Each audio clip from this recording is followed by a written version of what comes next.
अब हम क्या करें? ये सभी जहाज तो एक दूसरे से टकराने वाले हैं। इससे तो जहाज में बैठे लोग काफी घायल हो सकते हैं और कोई समुद्र में डूब गया तो? मुझे तो कुछ समझ नहीं आ रहा है। अब हम क्या करें? अगर आज हमारे पति यहाँ होते तो ऐसा नहीं होने देते। हमें कोशिश तो करनी होगी, वरना सभी जहाज एक दूसरे से टकरा जाएंगे। आखिर सभी बहुएं देर रात समुद्र के बीचों बीच बने इस लाइट हाउस में क्या कर रही थी और इनके पति कहाँ गए थे, और क्या ये सभी बहुएं इन सभी जहाज को एक दूसरे से टकराने से बचा पाएंगे? तो आइए इस कहानी के माध्यम से हम इसे जानते हैं। अब तो लगता नहीं है कि कोई जहाज इस समुद्र से गुजरने वाला है। रात भी बहुत हो गई है और ठंड काफी बढ़ गई है। मुझे तो नींद भी आ रही है। नींद तो मुझे भी आ रही है। चलो अब चलकर सोते हैं। संजीव, राजेश और प्रदीप ये तीनों भाई लाइट हाउस में जहाज को लाइट दिखाकर उन्हें रास्ता दिखाने का काम करते थे। रात बहुत हो जाने की वजह से अब सभी भाई सो जाते हैं कि तभी एक जहाज उस समुद्र से गुजरने लगती है। जहाज के कप्तान ने काफी ज्यादा मात्रा में शराब पी रखी थी, जिसके चलते वो जहाज को गलत डायरेक्शन में मोड़कर गांव की तरफ ले जाता है। जहाज के गांव में घुसने की वजह से काफी गांव वालों का नुकसान होता है। पुलिस वालों से बचने के लिए जहां उसका कप्तान इसका सारा इल्जाम उन तीनों भाई पर डाल देता है, जिससे पुलिस जाकर उन तीनों भाई को पकड़ लेती है। हमारा यकीन मानिए, हमें इसके बारे में कुछ भी नहीं पता, और वैसे भी हमने तो लाइट हाउस की लाइट ऑन ही रखी थी, उसे बंद नहीं की थी। अरे तुम्हारी वजह से इतने सारे लोगों के घर टूट गए, कितने लोग घायल हो गए और कितनों के लोग खेत भी बर्बाद हो गए। पुलिस साहब इन्हें जल्दी से यहाँ से ले जाइए, और तुम लोग भी इस गांव में नहीं रहोगे। निकलो हमारे गांव से। ये आप लोग क्या कह रहे हैं? ये हमारा गांव है, ये हमारा घर है। हम इसे छोड़कर कहाँ जाएंगे? और हमारे पति बेकसूर हैं। हमारे पतियों का इसमें कोई भी कसूर नहीं है। पुलिस साहब, आप इस मामले की तहकीकात करिए। अरे जो तहकीकात होनी होगी हो जाएगी, लेकिन अब तुम इस गांव में नहीं रह सकती। जल्दी से अपनी बोरियां बिस्तर उठाओ और निकलो यहाँ से, वरना हम तुम्हें धक्के मार मार कर यहाँ से निकालेंगे, समझी? राजेश, प्रदीप और संजीव इन तीनों भाइयों को पुलिस पकड़कर ले जाती है। वहीं सभी अपना बोरिया बिस्तर बांधकर गांव से निकल जाते हैं और चलते चलते एक समुद्र के किनारे पहुंच जाती है। अब हम लोग कहाँ जाएं? हम सबके पति भी काम से बाहर गए हुए हैं। अगर वो लोग यहाँ होते तो कुछ न कुछ तो हमारे रहने का इंतजाम कर लेते। ठंड का मौसम है और आसपास में नहीं है हमारा कोई भी रिश्तेदार, न ही कोई ऐसी जगह जहाँ पर हम लोग रह सकें। अब तो भगवान ही हमारा मालिक है। वो सभी 10 की 10 बहुएं समुद्र किनारे पैदल चलते चलते बिल्कुल लाइट हाउस के सामने आ जाती है। इसी लाइट हाउस की वजह से हमारे पतियों को जेल हो गई ना। न जाने कब वो लोग जेल से बाहर निकलेंगे। मुझे तो इस लाइट हाउस पर बहुत गुस्सा आ रहा है। इस लाइट हाउस की क्या गलती है? गलती तो हमारे पति और हमारी किस्मत की है। मैं तो कह रही हूँ, अब जब तक हमें रहने के लिए कोई जगह नहीं मिलती, हम इसी लाइट हाउस में रहते हैं। लेकिन हम उस लाइट हाउस तक पहुँचे कैसे? वो तो समुद्र के बीचों बीच है। हमसे वो कितनी दूरी पर है? इतनी ठंड में तो हम पानी में तैरकर वहाँ पर जाएंगे नहीं। अरे वो देखो उस किनारे पर एक नाव है। हम एक काम करते हैं, उसी नाव में बैठकर हम उस लाइट हाउस तक पहुँच जाते हैं। उस हादसे के बाद इस लाइट हाउस को भी बंद कर दिया गया है, तो यहाँ हम आराम से रह सकेंगे और कोई आएगा भी नहीं।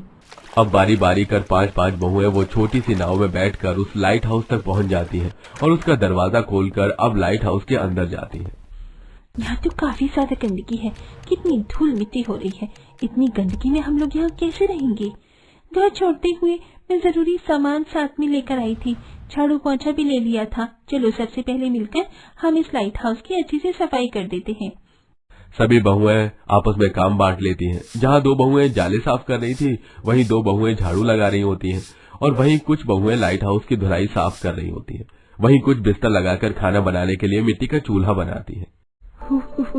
इस लाइट हाउस में तो काफी ज्यादा ठंड सी लग रही है ना। इससे अच्छा तो हमारा घर ही था। कम से कम वहाँ इतनी ठंड तो नहीं थी। ऊपर से चारों तरफ समुद्र ही समुद्र है, तो यहाँ तो और ठंडी बर्फीली हवाएं चल रही हैं। कम से कम हमें सर छुपाने की कोई जगह तो मिल गई। अब जैसे तैसे करके हमें इसमें ही गुजारा करना होगा जब तक सब ठीक नहीं हो जाता। 10 की 10 बहुएं सभी उस समुद्र के बीचों बीच बने लाइट हाउस में ही रहने लगती हैं और ऐसे ही कुछ दिन और गुजर जाते हैं। पूनम सुहानी सारे गंदे बर्तन लाकर लाइट हाउस के बाहर समुद्र के पानी से धो रही होती है कि तभी उन्हें समुद्र की चट्टानों पर कुछ सफेद सफेद सा पाउडर दिखाई देता है।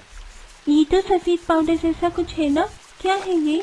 पूनम जैसे ही उस सफेद पाउडर को हाथ में लेकर सूंघती है तो उसे पता चल जाता है कि यह पाउडर नहीं बल्कि समुद्र किनारे पाए जाने वाला नमक है।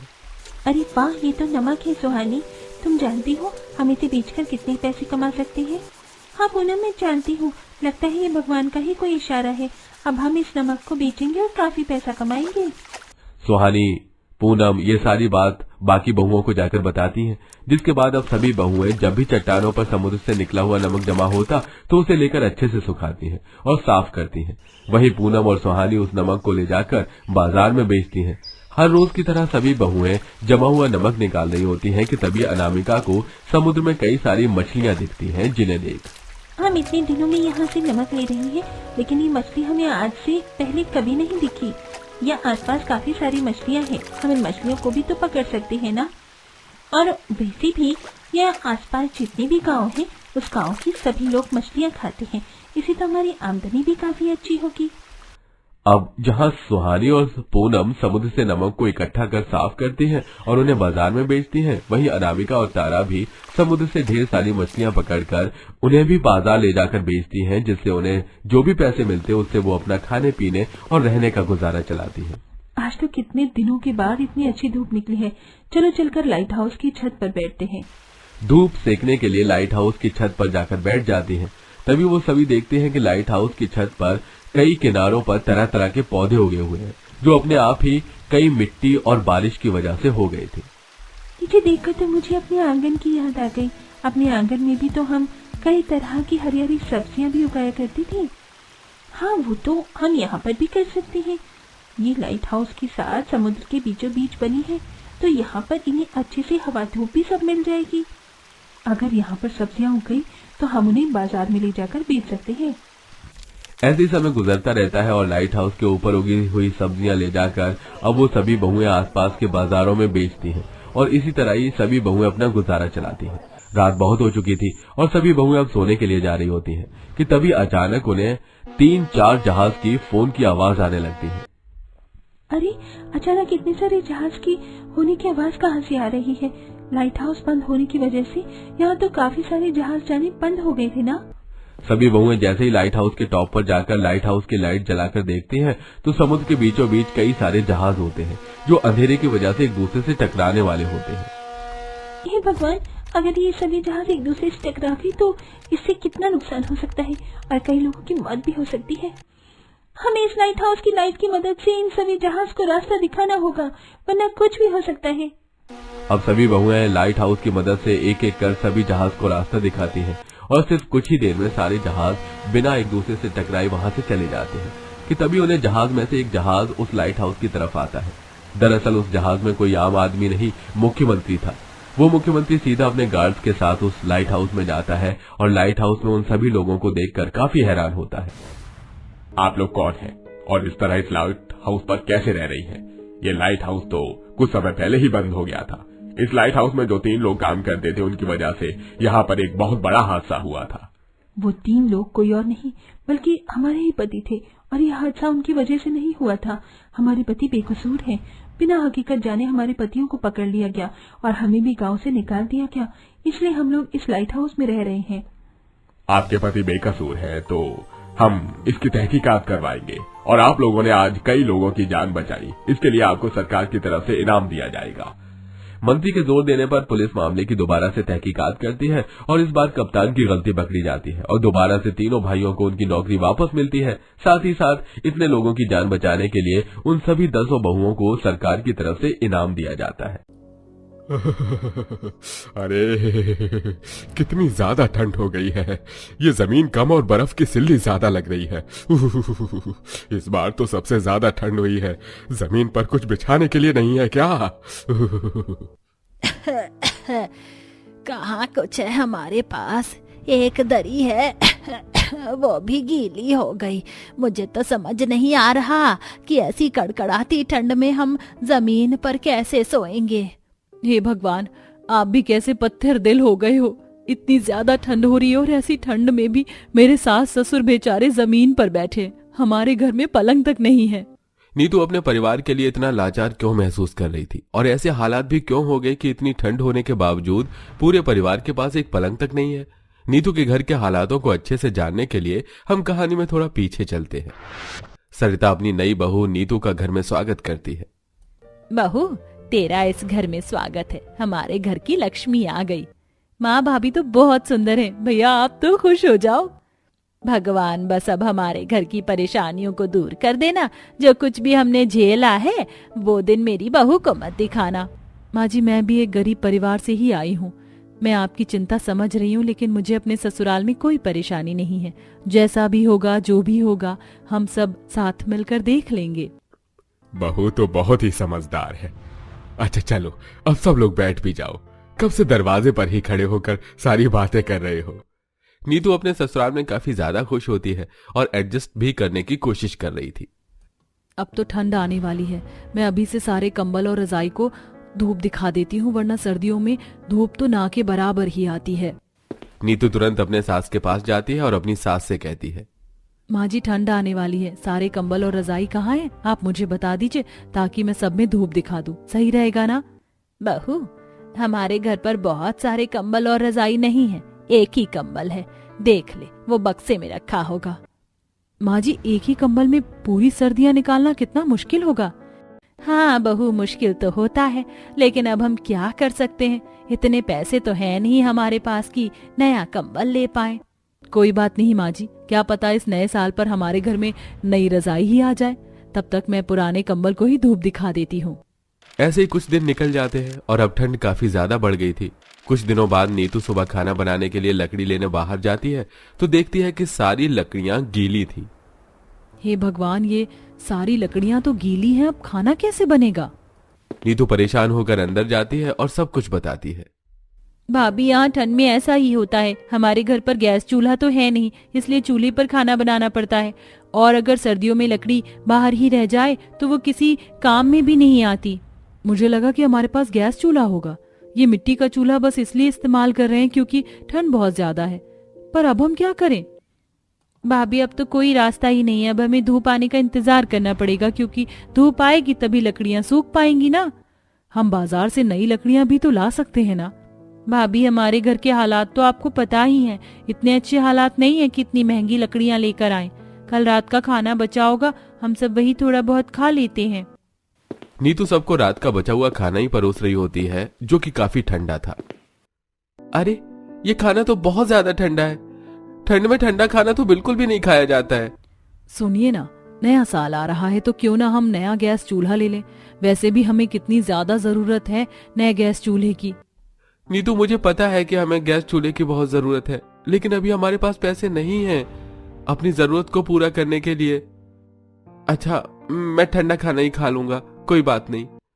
नीतू अपने ससुराल के हालत देख रही थी, जो कि हर दिन खराब होते जा रहे थे। सच में मुझे नहीं पता था इतनी ज्यादा मुश्किलें होंगी। सबको परेशानी हो रही है, पर कोई भी कुछ कह नहीं रहा। भगवान, मेरे ससुराल वालों को इन परेशानी से आजाद कर दो ना। रात के समय सब लोग सोने लगते हैं, लेकिन एक ही कंबल की खींचत आनी शुरू हो जाती है। अरे भैया, मेरी तरफ तो बिल्कुल भी कंबल आ ही नहीं रहा है। यहाँ खिड़की भी है, मुझे बहुत ज्यादा ठंड लग रही है। मेरी भी तबीयत ठीक नहीं है, सुबह से सिर में दर्द हो रहा है। यहाँ भी तो कंबल चाहिए ना। अरे तुम दोनों भाई बहन लड़ाई मत करो, मैं एक तरफ हो जाती हूँ, फिर आराम से सो जाना। माँ जी, आपकी तो उम्र हो गई, अगर आप एक तरफ हो जाएंगी तो आपको ही ज्यादा ठंड लगेगी। बहू, माँ बाप के लिए तो हमेशा ही उनके बच्चे ज्यादा जरूरी होते हैं ना। इतनी ठंड में मैं अपने बच्चों को कैसे परेशान होने दे सकती हूँ। काश इस नए साल हमारे घर रजाई आ जाए। माँ जी, आप चिंता मत करो, नए साल हमारे घर रजाई जरूर आएगी। सब लोग जैसे तैसे सो जाते हैं। नीतू भी अब काम की तलाश करने लगती है। घर के हालात बिल्कुल ठीक नहीं है और अमित जी की तनख्वाह से तो बस पेट ही भर पा रहा है। अब अपने परिवार के लिए मुझे भी तो कुछ ना कुछ करना ही पड़ेगा। मुझे बस नौकरी मिल जाए, थोड़ी बहुत ही सही, पर मदद तो हो ही जाएगी। नीतू भी अब काम की तलाश कर रही थी। एक शाम वो घर आती है तो जमीन पर नीतू के पास ससुर बैठे थे। अरे बहू, तू घर कब आई? हमने देखा ही नहीं। माँ जी, आप लोग जमीन पर क्यों इतना परेशान हो रहे हो? इतनी ठंड हो रखी है, ऊपर से आप लोगों की उम्र भी कितनी हो रही है। हम एक पलंग ले लेते हैं ना नए साल पर। बहू, अब सच्चाई से हम लोग भाग थोड़े सकते हैं। हमारे हालात ही ऐसे हैं, तो ये सब आम बात है हमारे लिए। और पलंग लेने के लिए पैसे भी तो होने चाहिए ना। लेकिन अब और नहीं, यहीं पास में आंगनबाड़ी है, वहाँ मुझे काम मिल गया है। अगर आप लोग हाँ करो तो मैं भी अब से काम करने लग जाऊं। अमित जी की तनख्वाह से घर चला लेंगे और मेरे पैसे बचत में काम आएंगे। बहू, ये सब तो हमारे परिवार के लिए कर रही है। माँ जी अब ये परिवार मेरा भी तो है ना, और वैसे भी हम सब एक दूसरे का साथ देंगे तभी तो आगे बढ़ेंगे। घर की छोटी छोटी जरूरत, गैस चूल्हा, पलंग, रजाई, ये सब जरूरत है, कोई शौक नहीं। बहू, हमें कोई परेशानी नहीं है तेरे काम करने से, बल्कि हमें तो खुशी ही हो रही है ये जानकर कि तू अपने परिवार के लिए कुछ करना चाहती है। इसी के साथ अब नीतू भी आंगनबाड़ी में काम करने लगती है। भाभी आप काम पर जाओ, आज खाना मैं बना दूंगी। स्नेहा तुम कितनी अच्छी हो, ठंडा खाना किसी को मत खिलाना। ठंड में ठंडा खाना किसी को अच्छा भी नहीं लगता और खाया भी नहीं जाता, खासकर माँ जी और ससुर जी को। ठीक है भाभी। नीतू का भी काम अच्छा चल रहा था। कुछ दिनों बाद नीतू और अमित दोनों पैसे गिन रहे होते हैं। लगता है इस बार हम नया पलंग और गैस चूल्हा ले ही लेंगे। इस बार तो अब मुझे भी उम्मीद हो रही है कि हम नया चूल्हा और पलंग ले लेंगे। नया साल आने वाला है, इस नए साल पर ही हम सब लाएंगे। और हाँ, अभी घर वालों को कुछ मत बताना, उन्हें बाद में बताएंगे नए साल के दिन। नीतू और अमित काफी ज्यादा खुश होते हैं। अमित नए साल के दिन काम पर जाता है, जहां उसका मालिक अमित से कहता है, अरे अमित, ये लो रजाई, नए साल पर इस बार सबको रजाई गिफ्ट में दी है। मालिक सच में? ऐसा लग रहा है आप हमारे घर के हालात देख ही रहे थे और उस हिसाब से गिफ्ट दिए हैं। आपका बहुत बहुत धन्यवाद मालिक। अमित काफी खुश हो जाता है। वहीं नीतू को भी आंगनबाड़ी की मालिक रेखा गिफ्ट देते हुए कहती है, अरे नीतू, अपने नए साल का गिफ्ट तो लेती जाओ। गिफ्ट? क्या गिफ्ट है मैडम जी? ये है हॉट पॉट, इसमें खाना गर्म रहता है कितनी भी देर के लिए। इसका मतलब अगर सुबह का खाना मैं दिन में खाऊंगी तो वो गर्म मिलेगा? हाँ बिल्कुल। नीतू अपना गिफ्ट लेकर घर आती है, जहां अमित पहले से ही रजाई के साथ मौजूद था। ये क्या, आप रजाई खरीद भी लाए? मैंने कहा था ना हम दोनों साथ में ही जाएंगे। अरे अब हम भी पलंग और चूल्हा लेने साथ में जा रहे हैं। रजाई तो मुझे मेरे मालिक ने दी है, नए साल का गिफ्ट। मुझे भी गिफ्ट मिला है और गिफ्ट में जो बर्तन मिला है उसमें खाना गर्म ही रहता है। अमित और नीतू तुरंत मार्केट से गैस चूल्हा और पलंग लेकर घर आते हैं और उसे रखवाते हैं। माँ, हमारे घर पर नए साल में गैस चूल्हा, पलंग, रजाई सब आ गया। ये हमने तो कभी सोचा ही नहीं था। हाँ, लेकिन बहू की वजह से ये सच में हमारे घर पर है सब कुछ। माँ जी, अब हमारी सर्दियाँ आसानी से निकलेंगी। इसी के साथ नए साल पर गरीब बहू अपने घर में जरूरत की चीजें आखिरकार ले ही आती है। तो दोस्तों, कैसी लगी आपको हमारी ये कहानी? हमें कमेंट में जरूर बताएं। साथ ही क्या आप भी नए साल पर हमारी कहानी की गरीब बहू की तरह कोई जरूरत की चीज लाते हैं?